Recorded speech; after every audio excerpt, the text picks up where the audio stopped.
অনেক নামাজি লোক দেখবেন নামাজ পড়তে পড়তে কপালে কালো দাগ ফেলে দিচ্ছে, বাসায় বউয়ের সাথে খারাপ আচরণ করে, খিটখিটে মেজাজের, প্রতিবেশীর সাথে শুধু ঝগড়া, কলিগদের সাথে ঝগড়া, মারামারি, দুঃসম্পর্ক, এরকম আছে না? নাই বলেন, আছে না? কিন্তু নামাজি, অনেক বড় হাজি, একদিনও কোরআন তেলাওয়াত মিস হয় না।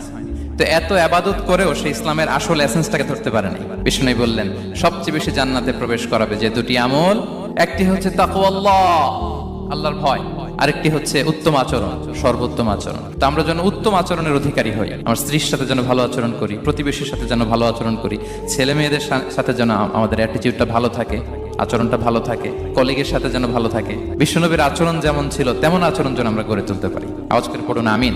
সুনানে আবু দাউদের এক বর্ণনা বিষ্ণু ইসলাম বলেন, খুব চমৎকার একটি হাদিস, মনোযোগ দিয়ে শুনুন। তিনি বলেন, আনা যাইনুন বিবাইতিন ফি রাবাদিল জান্নাতি লিমান তারাকাল মিরাআ ওয়া ইন কানা মুহিক্কান। আমি ওই ব্যক্তিকে জান্নাতের আঙ্গিনায় একটা ঘরের গ্যারান্টি দেই যে ব্যক্তি তর্ক